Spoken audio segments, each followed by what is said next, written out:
Oi, eu sou a Bruna Bovarotti, neuropsicóloga. Estou aqui hoje com duas convidadas muito especiais.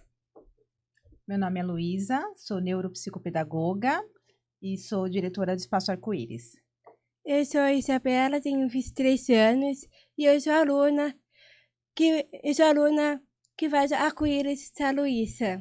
Legal, obrigada por estarem aqui. Obrigada. A ideia é a gente conversar um pouquinho. Hoje, a ideia era a gente conversar sobre inclusão. E você, para mim, é uma referência em inclusão. A gente já trabalhou juntas algumas vezes. Já tivemos essa oportunidade. Eu acho que sempre aprendo com você. Você tem um currículo admirável, que dá vontade de ter alguém que está sempre estudando, muito atualizada, muito competente e a fim de fazer diferente. E o seu espaço hoje também acho que é uma referência, né, na Baixada, como um espaço de trabalho, de inclusão e de terapias muito diferenciado. E aí a ideia da gente falar de inclusão, trazer alguém também que vive isso na pele, né, Bela? Sim. E aí a Bela tá aqui com a gente, obrigada por ter aceitado esse convite. E aí a gente vai conversar um pouquinho sobre o que é, então, né, a inclusão. O que será que, quando a gente fala em inclusão, a gente logo pensa, às vezes, em escola, mas a inclusão vai muito além, né, disso. Como é que você acha que a inclusão acontece, Bela? Eu acho a inclusão poder respeitar as pessoas com síndrome mental, autista, cego, se quiser respeitar de tudo. O respeito, né, é muito importante, independente do lugar, né? Sim. Não é só na escola, tá inserido num espaço, né? Uhum. Acho que é muito bom você trazer isso. Acho que quando a gente fala em inclusão, a gente não tá falando só de espaço físico, né? A gente tá falando de espaço, de ocupar um espaço na vida do outro, de ser visto, de ser respeitado, de estar junto. E aí a gente tem algumas barreiras, algumas dificuldades, né? Algumas coisas novas e boas que estão acontecendo nesse sentido. Lu, fala um pouco também para mim, sua trajetória aí, de como você enxerga a inclusão hoje. Me apresentei, mas não falei, né? Sou mãe da Júlia, uma menina com síndrome de Down também, né? 17 anos. E é por isso que o Espaço Arco-Íris acontece, né? Na verdade, ele surgiu por uma barreira, né? Por uma barreira atitudinal, onde a Júlia sentiu, ou melhor, não se sentiu, Acolhida. né? Parte integrante da turma da escola. Não que tivesse algum problema, né? Mas era uma leitura dela para com aquele ambiente, né? E foi quando ela trouxe a dor dela, né? Que ela não aguentava mais ter síndrome de Down e eu entendi que ela precisava, né, de algo a mais. Foi mesmo? Foi com um gibi, não foi? Você me contou? O gibi foi quando ela descobriu que tinha síndrome de Down. Foi lendo um gibi da Mônica, onde ele apresentava personagens com deficiência e ela se encontrou nessa história. Isso é muito interessante, né, da gente pensar. Eu acho que quando a gente é pai ou mãe, né, de alguém que tem alguma questão, uma neurodivergência ou uma deficiência, uma pergunta que a gente se faz, né? Eu falo sobre isso, ele vai perceber. Como é que a gente lida, né, com esse diagnóstico? O que você acha hoje, assim, baseada na tua experiência? O que é mais aconselhável? Eu acho que assim, né, o que a gente precisa é naturalizar a situação, né? A gente não está falando em igualar, nem normalizar, né? Naturalizar é trazer esse assunto para dentro dos ambientes. Não só as casas que têm pessoas com deficiência, né? Mas todas as famílias, todos os ambientes, trabalho, faculdade, escola, né? Que é um pouco mais comum. Mas a gente trazer isso como algo natural e algo importante, né? E dentro das famílias, claro, né? Que convive, que tem pessoas com deficiência, mais importante ainda a gente trazendo a naturalidade das diferenças, da diversidade, né? Que quase toda família tem, né? Alguma questão. E a gente acaba, às vezes, excluindo a pessoa que tem, às vezes, um quadro depressivo, ou que é mais ansiosa, ou que tem, né? Não precisa necessariamente ser uma questão com diagnóstico. Se a gente vai pensar em um cérebro neurodivergente, ou seja, diferente, todos têm. Né? E aí, voltando na pergunta da inclusão, né? O que eu penso como inclusão, eu acredito que o respeito, como a Bela falou, é a base, né? E o que é isso, né? A gente conseguir oportunizar a participação da pessoa dentro daquele ambiente ou dentro daquela proposta, né? Então, se é uma pessoa com deficiência física, eliminar as barreiras arquitetônicas. Se é uma pessoa com uma pessoa cega, enfim, ou com uma deficiência intelectual, que é o caso da síndrome de Down, né? Existem muitas barreiras a serem quebradas e uma delas é a barreira atitudinal, né? Então, o que eu preciso fazer para que essa pessoa participe desse ambiente ou dessa proposta?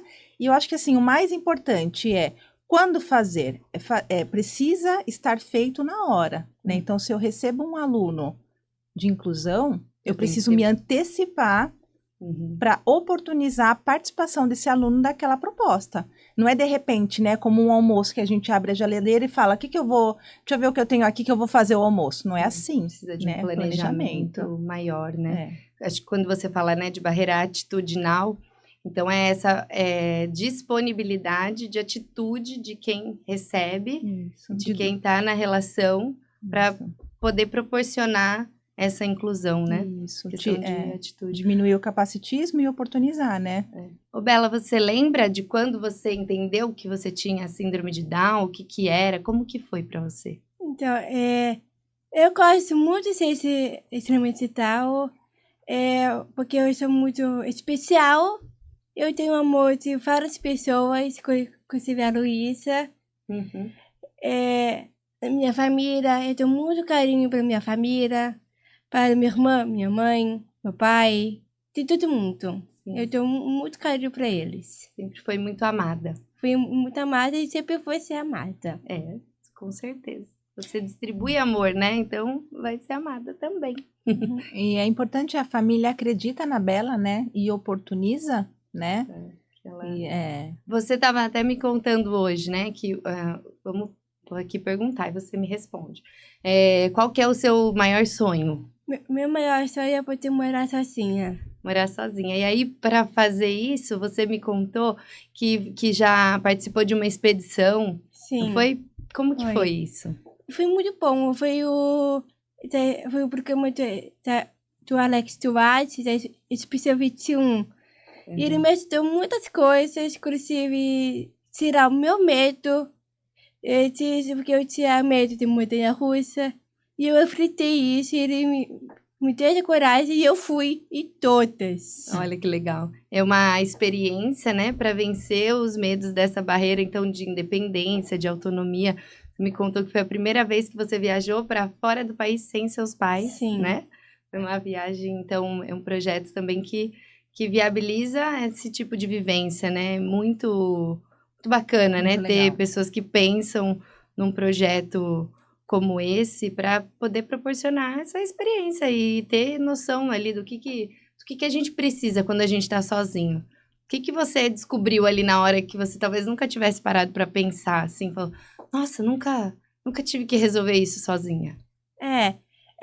Algumas batalhas que eu fiz lá a prova de localização, onde achar o lugar, e foi cozinhar. Eu própria, eu cozinhei muito pouco e nunca aprendi a fazer isso.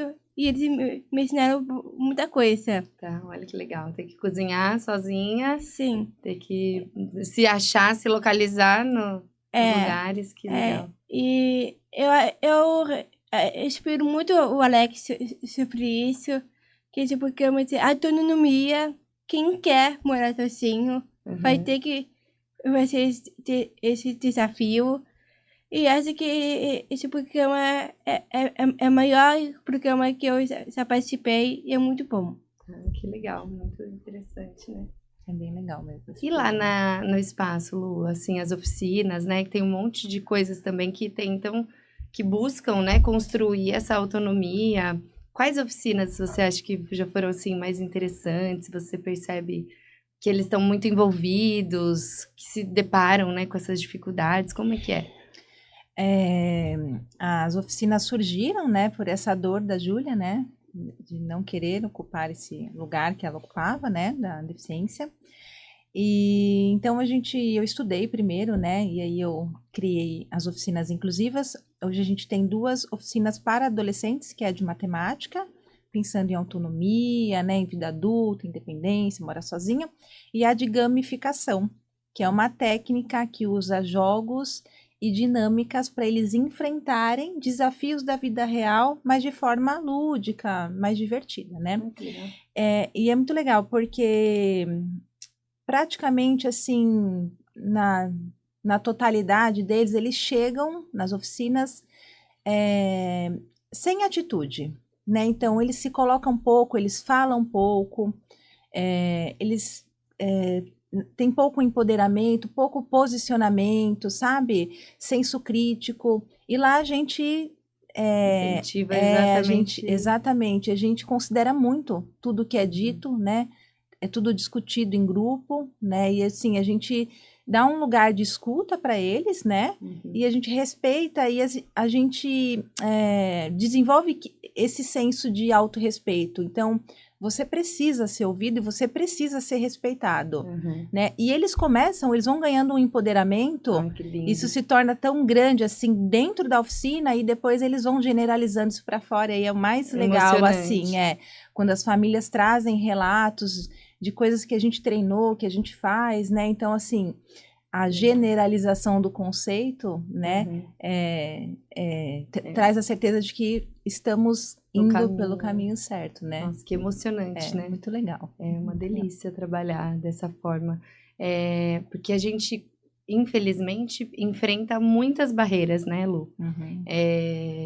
Acho que a gente, conversando assim um pouco na prática, né, do dia a dia, quando a gente pega uma criança neurodivergente, a gente tem já lá no começo a questão da aceitação, talvez de um diagnóstico, aí a construção, né, dos primeiros marcos do desenvolvimento, que se dão de uma forma diferente. Aí essa criança é introduzida numa rotina, às vezes, de terapias, e é privada de uma rotina de brincadeiras, de prazer que outras crianças vivenciam muito mais tempo, né?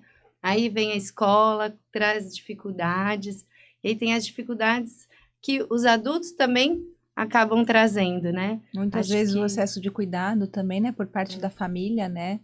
Isso acaba diminuindo um pouco a capacidade daquela criança de desenvolver, de mostrar o que sabe, e às vezes até o excesso de terapia, né? Porque não que seja menos importante, mas existe um lugar importante dentro da naturalidade de uma família e do dia a dia, para que eles mostrem, né, o que eles sabem, né? E que a família ensine também, né? Tem muito a ver com cultura, tem muitas questões culturais envolvidas, né? Essa questão que você fala do capacitismo, né? Que é da gente achar que o outro não é capaz de algo que ele é e a gente já age antes, né? De tentar. Então, alguém que tem uma dificuldade de leitura, ao invés da gente ficar ali lendo devagarzinho, eu vou lá e leio para ele acabar mais rápido, para ajudar e para ele não precisar lidar com aquela frustração, talvez, da leitura mais lenta. E dessa forma, sem querer, eu vou me colocando à frente e não permitindo, né, muitas vezes, que essas habilidades se construam. E aí, de repente, é jogada no mundo, na Disney, e tem que se virar, né? A Bela já teve uma experiência, né, Bela, de capacitismo, quando você foi andar de avião, né? Conta pra gente. Eu ando avião sozinha. Tá. E eu gosto de viajar sozinha assim no avião. Gosta de viajar sozinha. E aí teve uma vez que você foi viajar sozinha e o que aconteceu? Uma moça que não foi muito respeitosa. Tá. Eu não gostei da atitude dela. Mas tudo bem, deixa pra lá. Vou viver minha vida. Já passou, né? Já passou. Não gostou, né, da atitude dela? Que na época, na situação, você estava indo viajar sozinha. Seu pai tinha autorizado, sua mãe tinha autorizado. E aí foi uma pessoa, acho que foi uma aeromoça, que aí não falou que você não podia viajar sozinha. Foi isso, né? Acho que foi isso. Era preciso ir outro lugar, um lugar de serviço, uma coisa assim. Tá. Mas depois a gente foi pro... Outra moça, a gente deu assento e deu certo. Deu certo. Tá, não deixou você sentar no assento que estava previsto para você sentar. aí deu ali uma dorzinha de cabeça, precisou resolver. E é uma situação muito delicada, né? Importantíssima da gente pensar sobre o que faltou aí, né? O que poderia ser melhor para que esse tipo de situação não acontecesse, né? O preparo, provavelmente, dos profissionais, né? Para receber, né? Precisa de formação. E aí a gente conversa sobre isso, né?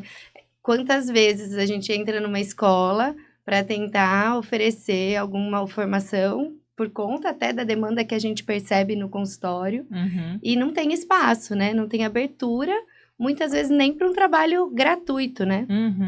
Você já ofereceu, eu já ofereci também algumas vezes, né?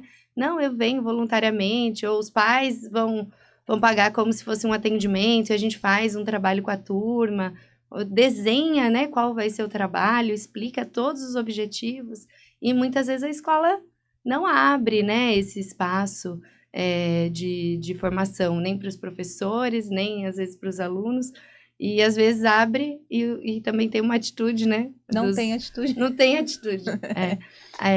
Acho que tem um projeto que você faz, né, nas escolas, hoje em dia, que é bem bacana.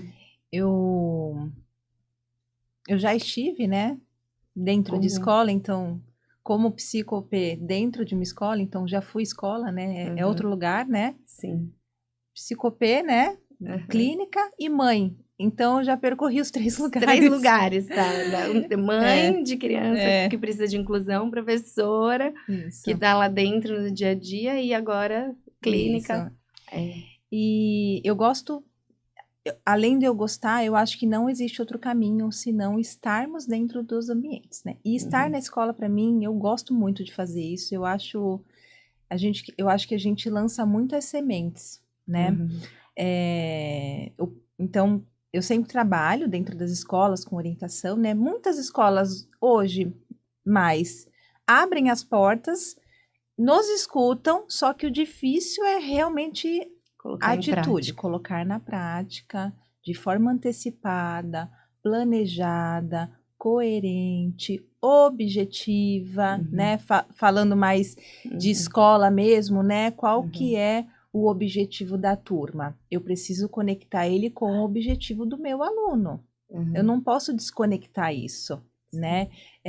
Qual vai ser a dinâmica dessa aula, né? O que eu posso antecipar para o meu aluno, para ele não chegar como se ele estivesse numa aula de japonês, né? O que eu preciso trazer para que ele participe, né? Então, existem várias questões, né, que podem ser pensadas. Que precisam ser pensadas e preparadas para quando chegar o momento, ele de fato estar incluso naquilo, né? Incluído naquilo. Participar, né? Não só Participar fisicamente, naquele mas momento, do contexto, né? Exatamente. De aprendizagem, né? E aí a gente tem uma formação que a gente hoje faz com os alunos, né? Que a gente convida eles para serem multiplicadores de inclusão, que surgiu, né? De algo real. Um aluno, um paciente que a gente tinha na clínica, né? É nosso paciente até hoje, inclusive, é um querido.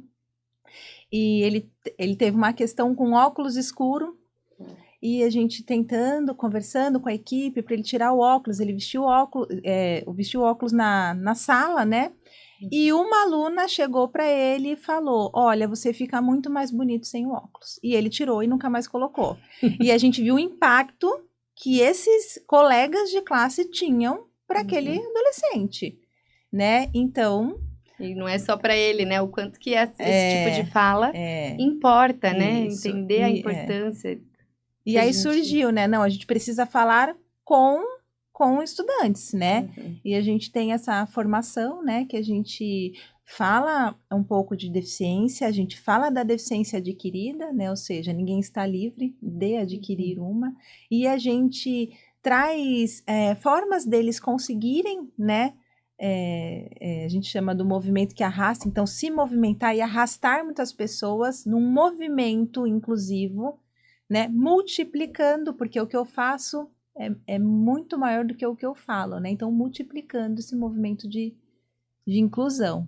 Isso é muito bonito, né? E aí você vai percebendo e colhendo frutos, provavelmente, né? Muitos, muito legal. A turma se mobiliza e E a escola vai se transformando, né? isso. E quando os alunos, quando a comunidade de alunos se transforma, isso vai gerar um impacto também, né, nos profissionais. Exatamente. E assim, é como a Bela falou no começo, o respeito, né? Você respeitar as habilidades, porque todo mundo tem habilidades, né? E acolher as dificuldades, né? Então, o respeito, ele realmente é a base, né, para todas as coisas, né? Então, esses alunos muitas vezes levam para as famílias algo que elas, nossa, mãe, fazer isso, vamos fazer, aprendi, é muito legal, né? A gente coloca eles num lugar importante, Legal, né?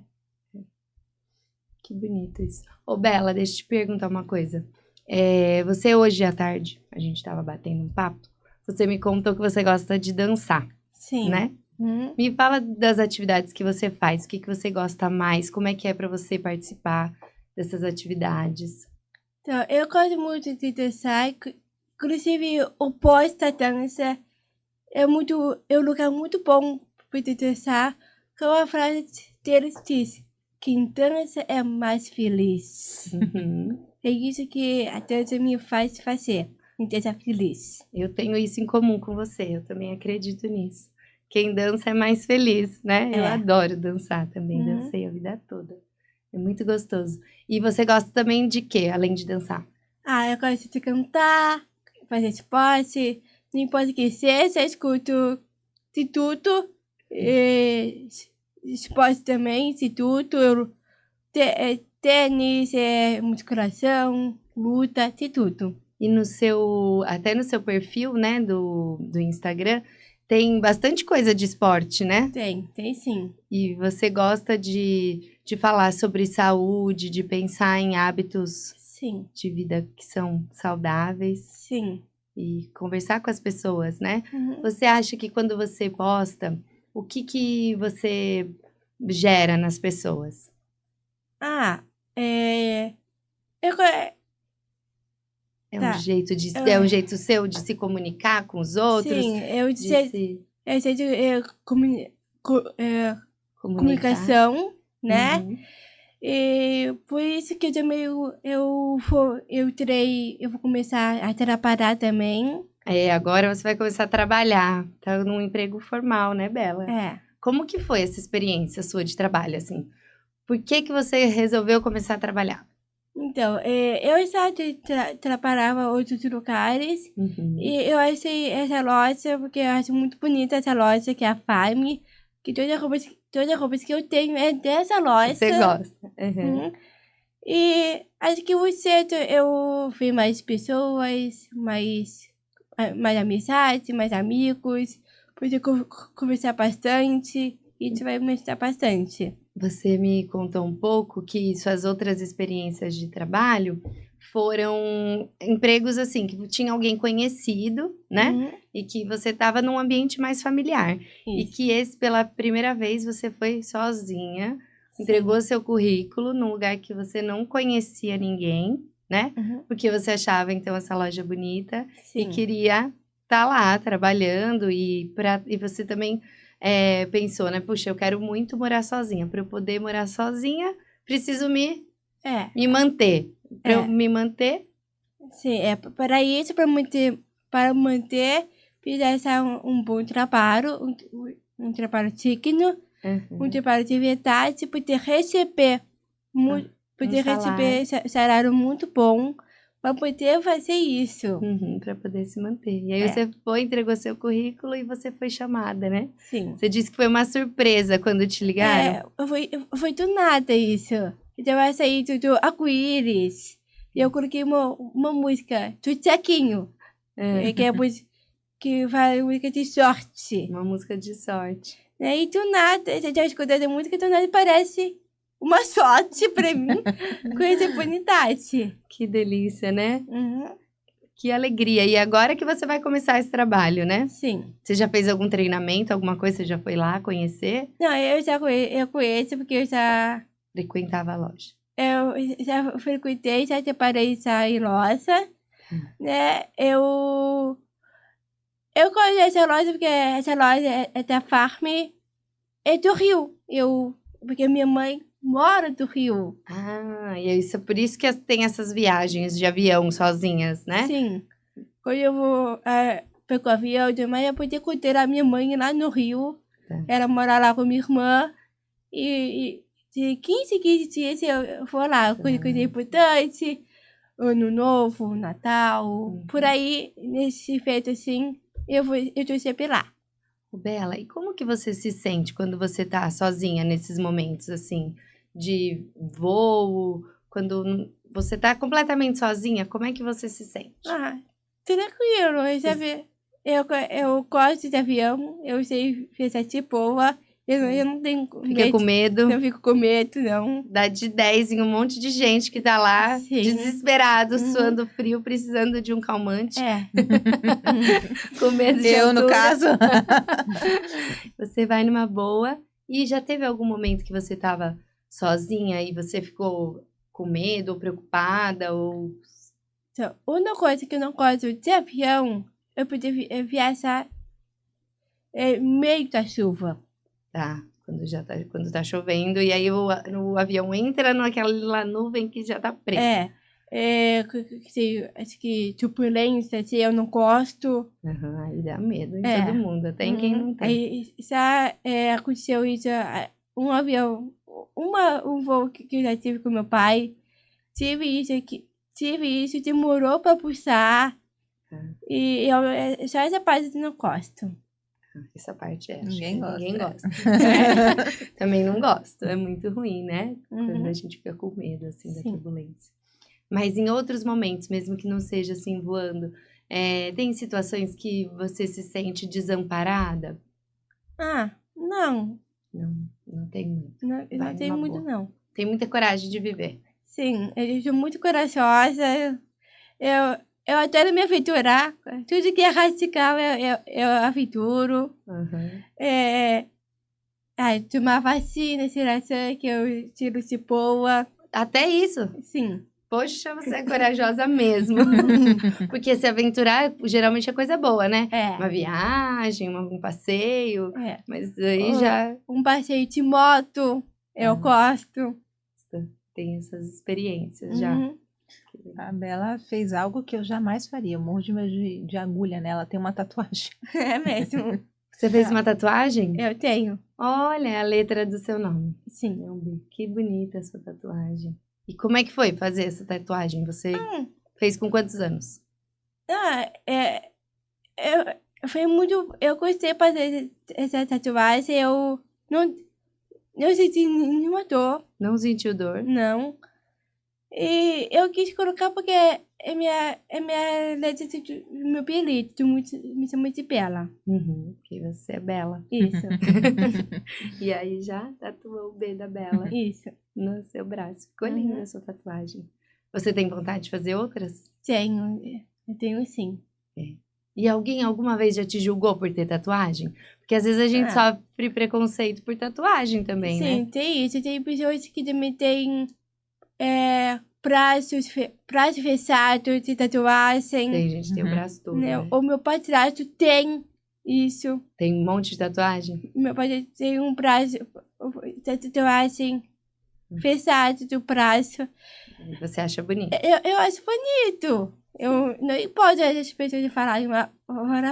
Se eles quiserem falar mal, pode falar. Pode falar à vontade. Eu vou nem ligar. Nem ligar. Isso aí. Você tem umas ideias muito boas, assim, algumas frases, alguns conceitos que você acha importante, né, da vida. Por exemplo, esse quem dança é mais feliz. Se quiser ter preconceito, eu não vou ligar. Tem umas outras frases que você já me falou que eu acho bem interessantes. Como que é? Algumas coisas que você... Sonhar, acreditar e realizar. Sonhar, acreditar e realizar. O que é isso pra você? Então, eu sou muito sonhadora, eu sonho bastante. E eu gosto, e eu acredito nos meus sonhos. E eu, sim, um dia eu vou realizar isso. Eu já conquistei muita coisa, sabe? Consegui esse podcast também. Que legal. Que delícia estar aqui, né? Sim. Podendo falar de você, da sua história. Eu fiquei também muito feliz de você aceitar esse desafio né? Porque é sempre um desafio, algo que a É. gente nunca fez, fazer pela primeira vez. E eu gosto muito de desafio. Eu gosto de me desafiar. Aham. E você tá saindo muito bem. Parabéns. Tá melhor que a gente, Tá, né? tá Tem mesmo. toda a tecnologia que você sabe Sim. usar melhor do que nós. Muito bom. Ô Lu, e o que a gente pode pensar em ações que a gente pode ter no... O que poderia... Qual seria o mundo ideal, né? O que a gente precisa para de fato para que de fato a inclusão ocorra, né, hoje? O que você acha que é a maior dificuldade? Falando em sonho, né? É uma realização de um sonho, né? Eu acho que a gente hoje percorre o caminho, né? Falando em inclusão, né? Eu acho que hoje, né, a oportunidade dos estudantes, né, de conviverem com outros estudantes neurodivergentes, né? A gente...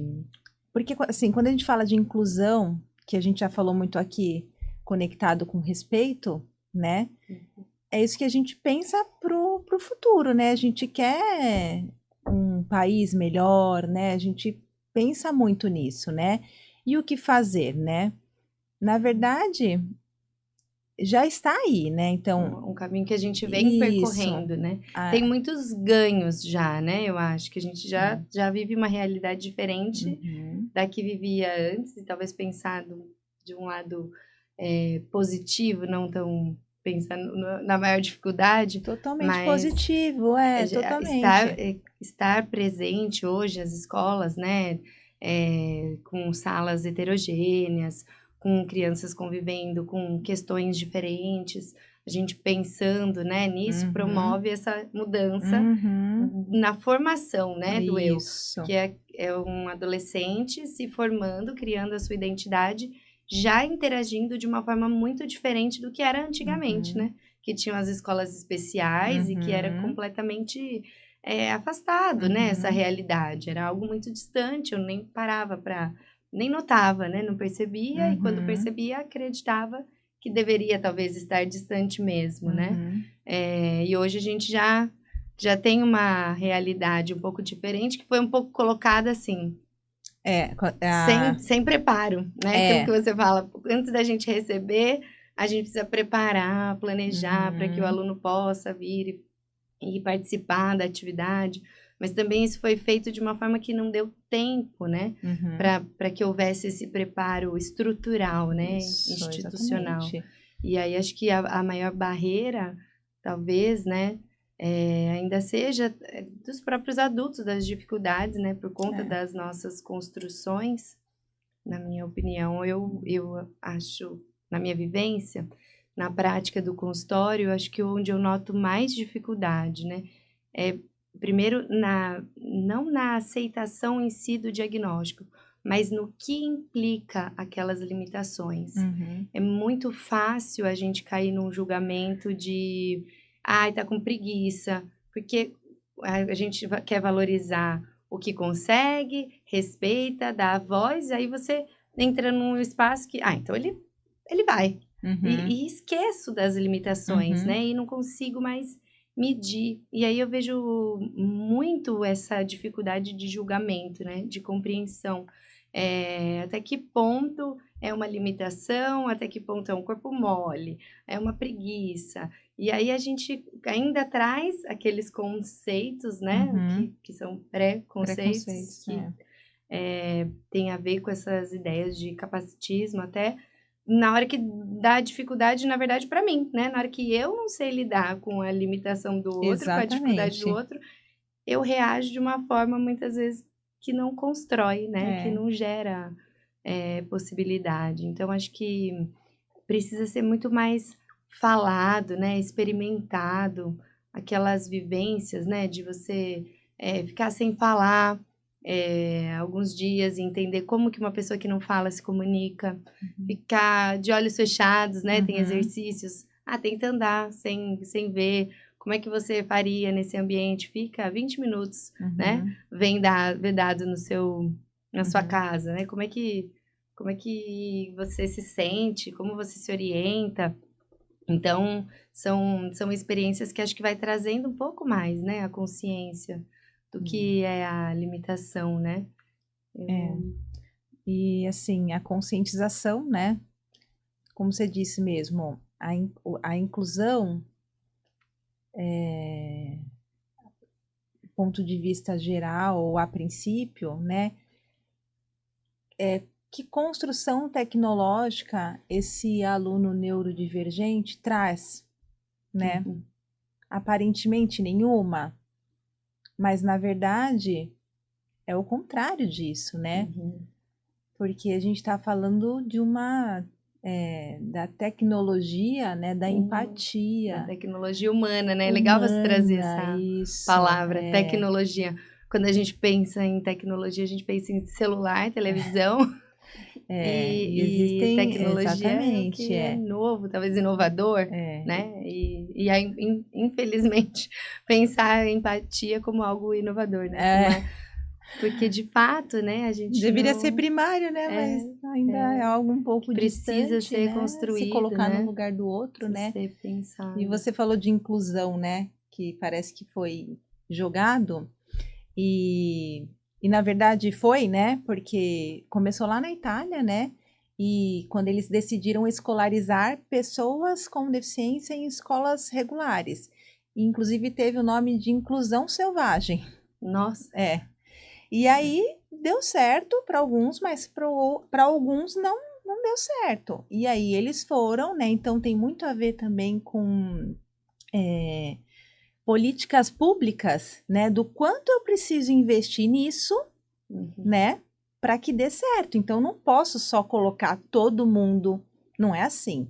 Né? Hoje a gente fala em matrículas híbridas, né? Para aquele estudante que tem dificuldade acentuada, por exemplo, em matemática ou alfabetização, mas que acompanha a turma nos outros momentos. Para isso existe uma estrutura, né?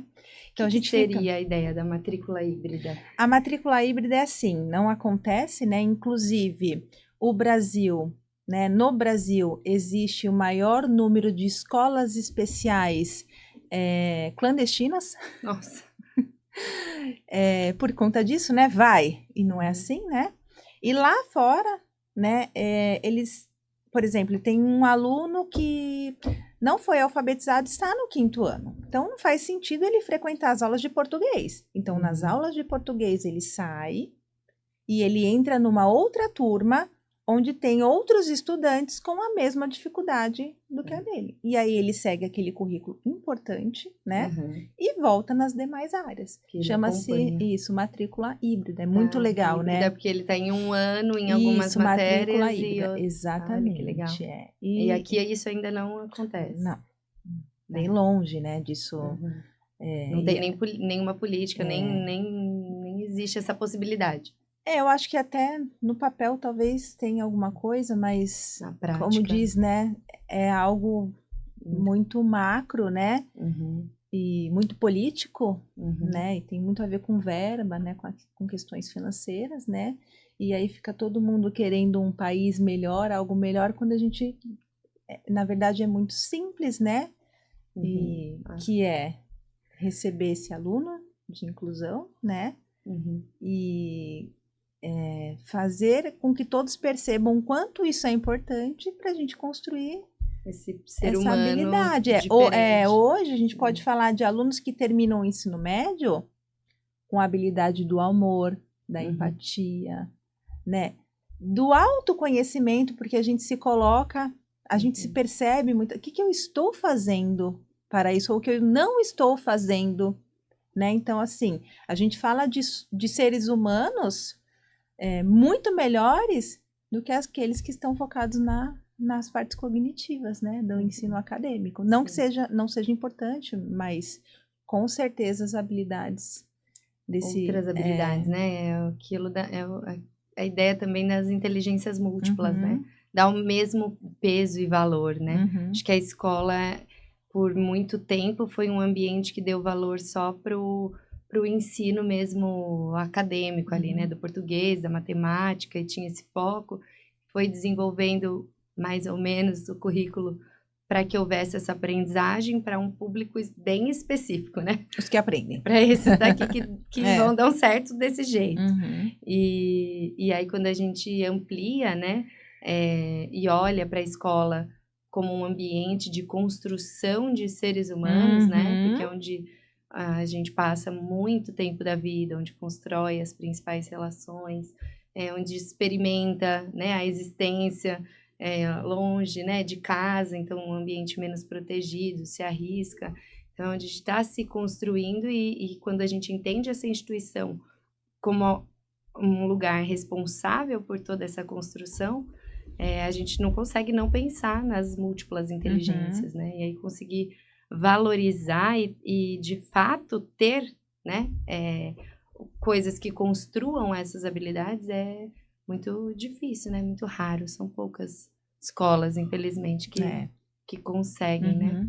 Ô, Bela, o que você mais gostava na sua escola?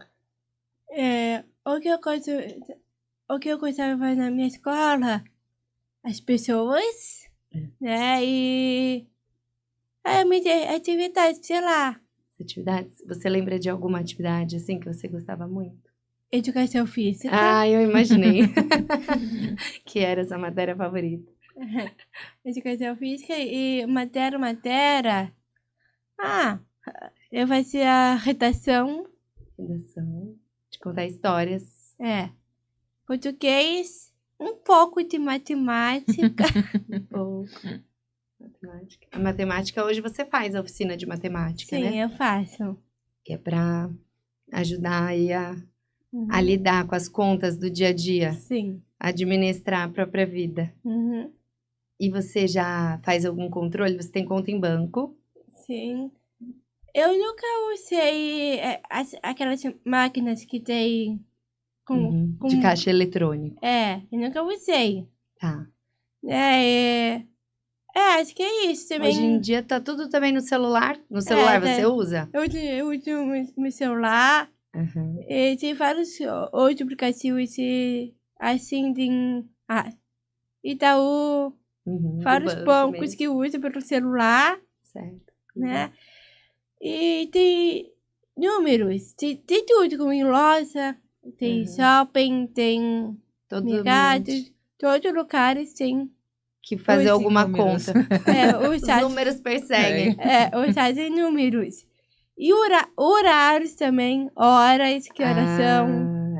É difícil às vezes. É difícil, mas é preciso aprender. Mas a gente aprende. Preciso. É só treinar, né? E vai aprendendo. Muito bom, isso aí, muito gostoso. E o que você acha que no seu mundo ideal, o que poderia acontecer para o planeta ser maravilhoso para Bela? Várias coisas. Primeiro é ter minha casa, né? Acho que é só isso. E o que mais, além de uma casa? Ter cachorro, ter uma casa, um lugar bom. E o que você faria fora dessa casa? Achar um trabalho para mim, para eu ajustar na minha casa, crescer mais. Sabe o que eu tô sentindo falta? Que você é uma menina muito sociável, né? Você adora amigos, companhias. Sim. Onde é que você encontra esses amigos? Lá no Point, do Arco-Íris também.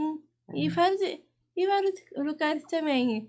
Com amigos do meu pai, da minha mãe, da esposa do meu pai. Então, amigos deles são também uma coisa. Faz parte dos meus amigos também, que faz parte da minha família. Sim, os lugares que você constrói suas amizades, então, são as escolas que você frequenta, os espaços de dança. E na academia também? Academia também tem várias pessoas que faz.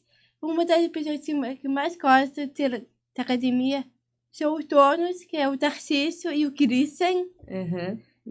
Foi eles que criaram esse lugar. E eu adoro eles, são os meus favoritos. É o seu lugar favorito de treinar. Isso. Que eles são muito queridos? São. Olha, o ambiente, né, quando dá atenção, quando é especial, se torna um ambiente inesquecível, né? Que constrói boas relações. E eles acabaram de lançar uma sala nova de personal seria aquela sala, era sala de luta. Eles tiraram essa sala e colocaram mais um de personal, que é a sala saúde. Sala saúde. E você já pensou em trabalhar com atividade física? Eu não sei. Para isso, acho que tem que aprender muita coisa. Aprender muita coisa, como é. Uhum. Eu acho que o trabalho que eu for começar é um pouco mais fácil que isso. Uhum. Educação física, tipo, esporte. Tem que entrar um curso, tem que... Teria que fazer talvez uma faculdade. Você já pensou sobre isso? Você tem vontade de fazer uma faculdade ou não tem muita vontade? Eu não tenho, não. Não tenho vontade de fazer uma faculdade. Certo. E pensando na matemática, né, que a Bela falou, em autonomia, né? Uhum. Tudo isso que ela está pensando é em autonomia, né? E em barreiras atitudinais, em capacitismo, né? O quão importante é, né, o papel da família em percorrer esse caminho no tempo certo, né? Porque eles não vão aprender isso adultos. Eles vão aprender esse processo dentro do desenvolvimento. Então, o bebê ainda pequeno, a criança, o pré-adolescente, né? O quanto é importante eles conseguirem enxergar, né? Essa criança que vai virar um adolescente, que vai virar um adulto, e o que ela precisa saber fazer para ela conseguir, de fato, esse espaço de autonomia, né? Então, muito importante a gente conseguir projetar no futuro, né? Essa construção diária, né? De habilidades também, mas de empoderamento, né? Para a criança colocar alguma coisa no copo, sujar e quebrar e limpar e começar tudo isso de novo e vestir, escolher a roupa, né? Tudo isso está no lugar relacionado, né? A essa Relacionado à autonomia. Né? Faz parte dessa empoderamento, construção. Né? Eu vejo isso muito nos meninos que chegam lá no Arco-Íris. Não é o caso da Bela, né? A Júlia, minha filha, né? Pelo contrário, né? Ela precisa de bem menos. Precisa de alguém segurando um pouco. Muito, porque ela é bem autônoma, bem, né? E ocupa aquele lugar lá no alto, né? Falou, desce daí um pouquinho, né? Mas assim, no geral, o mais comum, né? É aquela criança ou aquele adolescente que ainda é tratado como criança pela família. E como a gente vai cobrar isso da sociedade? Se as próprias famílias não ocupam um lugar. Sim, não conseguem, né, gerar esse espaço. Hoje a gente tem, né, além da abertura das escolas para inclusão, a gente tem a questão das cotas e das ideias de nas empresas terem vagas, né, para neurodivergentes, para qualquer tipo de deficiência. E aí também, mais uma vez, é pouco selvagem, né? Coloca dentro do ambiente de trabalho a obrigatoriedade de incluir. E aí tem também um caminho bem interessante, né? Primeiro, eu, assim, no consultório, acompanhando, né, alguns pacientes que faço muito diagnóstico. Então, aí você fecha o diagnóstico, a pessoa, a partir desse momento, começa a buscar uma oportunidade, né? E aí você vai entendendo um movimento do que é as deficiências preferidas, quase, né? Para ocupar, então, esse vaga, lugar, né? já que eu tenho que ocupar. E aí, a coisa não acontece, né? Porque você acaba não ocupando aquela vaga para que de fato comece a ocorrer a inclusão, né? Você tenta colocar alguém que vai... O pensamento parece assim, alguém que vai me gerar menos trabalho, né? Eu acompanho alguns pacientes adultos tentando se inserir no mercado de trabalho, né? E aí consegue, muitas vezes por conta da vaga. E aí a gente até faz uma ponte, né, da terapia com o local de trabalho para que haja um local para que eles também tenham, né, onde correr, assim, o que eu faço em situações assim. Então, tem casos de diagnósticos que tem pessoas com uma certa inflexibilidade, né? uma rigidez, de mudar de tarefa, de mudar o plano. E no trabalho, às vezes acontece alguma coisa, tudo muda, né? Prazos, né? Bom, se a gente for falar de TDAH, né? É difícil cumprir o horário, manter a motivação. E aí, como, né, esse chefe lida com esse quadro aí, né, então, de funcionários? Que tipo de recurso eu posso ter? Eu tive um caso de um rapaz muito inteligente, com um rendimento, com QI altíssimo, um dos QIs mais altos que eu avaliei. Um menino muito capaz, com um quadro ali, né, de autismo nível 1 de suporte. Ia muito bem, nunca tinha tido problema de trabalho. E um belo dia mudou a gerência da equipe. E aí essa gerente, ele fazia reuniões, conseguia lá gerenciar, liderar uma reunião com várias pessoas, se comunicava bem, mas depois de 2 horas de reunião, ele precisava de 10 minutos de silêncio, porque ele precisava se regular. E aí ele precisava descer para um café que não era no andar dele, ele descia para o outro café, que aí as pessoas iam estar trabalhando, né, não estariam pós-reunião, e tomava o café dele sozinho. E essa nova chefe começou a entender aquilo como um movimento de não estar no time, de não querer estar junto. E mesmo, né, ele dizendo da necessidade, tendo um trabalho impecável, aquilo passou a ser um problema e ele se viu perdendo ali funções, Desmotivado, perdendo né? espaço dentro do trabalho. Não foi promovido naquele ano, mesmo tendo um desempenho ótimo, por uma questão de não conseguirem respeitar 10 minutos de silêncio, né? Que seria o café, todo mundo tá tomando café, mas você tem que tomar o café nessa sala com todo mundo. Você não pode tomar o café na sala ao lado, porque isso vai ser interpretado, então, como uma não vontade de estar ali, né? Então, Entre as barreiras, existem as barreiras metodológicas, né? Que entra um pouco nisso que você falou, né? Em métodos rígidos, inflexíveis, né? Como se todo mundo conseguisse, né? responder e agir. E aí que entram ferramentas, assim como entra na escola, por exemplo, no caso da Bela, que disse pra gente que tem dificuldade em ver as horas, né? Tanto em casa como no trabalho, a gente também, como clínica, e a gente tem também essa responsabilidade de ajudar nesse ambiente, de oferecer uma ferramenta para que ela consiga cumprir as tarefas dentro de um prazo. Então, qual poderia ser?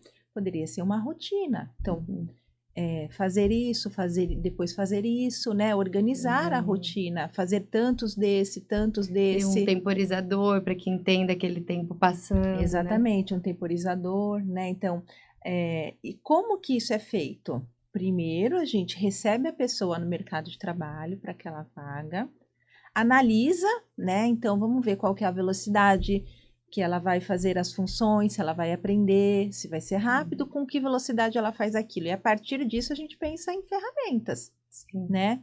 E a gente constrói isso. A Bela já é uma adulta, então é mais fácil da gente construir, conversar, ajudá-la, né? Então, ela precisa cumprir isso. Eu sei que ela dá conta de fazer tantas vezes isso, a gente mostra para ela e a gente treina isso junto, né?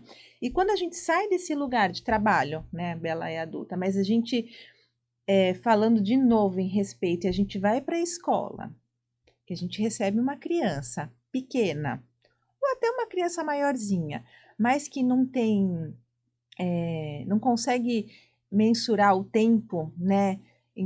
Eu sei que é aula de português, matemática e depois eu vou para o intervalo. Então, isso é motivador. E para a criança que não percebe isso? E aí surgem o quê? Os maus comportamentos. Né? Porque Porque o tempo não passa, ela não sabe, ela não tem motivação, né? Ela tá ali porque colocaram ela ali, né? Então, são técnicas também, né, que precisam ser usadas desde sempre. Então, uma rotina visual, né, com marcadores. São simples, né? Você faz e usa um ano todo. Que são marcadores, né, que trazem motivação, né? Porque a Bela tem a motivação dela. Ela quer trabalhar, ela quer o dinheiro dela, ela quer morar sozinha. Legal. A criança pequena não tem ainda. Não tem. Se a gente está falando de uma deficiência ou de um transtorno com um nível de suporte maior, a gente precisa trazer esse conforto, né? Então, essa alternância, né? E ver aquilo acabando, né? Aquela rotina visual acabando, sabe que está chegando o fim, que vai para casa, né? E isso depende totalmente do adulto que está ali para proporcionar segurança, né? Tranquilidade, conforto, né? E participação dentro do ambiente. Tem muita vontade, né? Disponibilidade. Isso aí. Muito bem, eu queria agradecer vocês, então, por estarem aqui hoje comigo. Foi muito bom o nosso bate-papo. Muito obrigada. Querem falar alguma coisa antes da gente acabar? Eu só queria poder falar, como vocês falaram, mercado de trabalho, eu participei, eu acho que um programa, Campus. Ah, do Campus, que legal. Foi ele que me ajudou a achar um trabalho em si. Me ajudou bastante esse local. Tá. Você participou, então, o Campus é aquele programa que tem um tempo, né, de treinamento, de habilidades para entrar no mercado de trabalho. Sim, eu tenho um amigo meu que faz parte lá também, que tem até uma foto dele, que é o Fitão, meu amigo. Tá. E ele foi muito importante também nesse processo? Sim. Ele foi muito importante e ele vai ser sempre meu amigo. Vai sempre ser seu amigo. Que bom, Bela. É legal você lembrar do Campus. O Campus é um projeto para todos os jovens, né? Sim, serem inseridos no mercado de trabalho. É para ser aprendiz de trabalho. E aí você trabalhou, o seu primeiro trabalho foi conquistado através do Campus? Foi. Foi sim. Que legal. E onde que foi ele, o seu primeiro trabalho? O meu... Antes do Campus eu trabalhei no Point.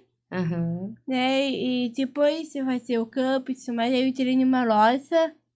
Depois agora é essa loja que eu vou começar. Bem, parabéns pelos seus trabalhos. Delícia, né? Já tem um histórico de trabalho. Sim. Muito bom. Você, Lu, quer? Quero agradecer a Bela primeiro, que aceitou o meu convite, né, Bela? Está aqui com a gente falando de um assunto importante, né? Muito importante para mim, né? Agradecer você também pela oportunidade, né, de a gente falar disso. Eu acho que o conhecimento gera inclusão, né? Então é muito importante a gente conseguir discutir, conversar, falar a respeito. Trocar um pouco de ideia sobre, né? Eu, quando pensei em inclusão, é um tema que eu gostaria muito de ter uma noite, né, conversando sobre, porque eu acho que é um tema fundamental de ser mais falado, comentado, pesquisado. A gente precisa de um movimento mesmo, se arrasta, né? Se arrastar de pessoas com disponibilidade para isso. E eu não consigo pensar em outra pessoa além de você, porque você para mim é uma referência em inclusão. Gosto muito da maneira como você trabalha, aprendo sempre. Então foi muito bom. Muito obrigada. Obrigada.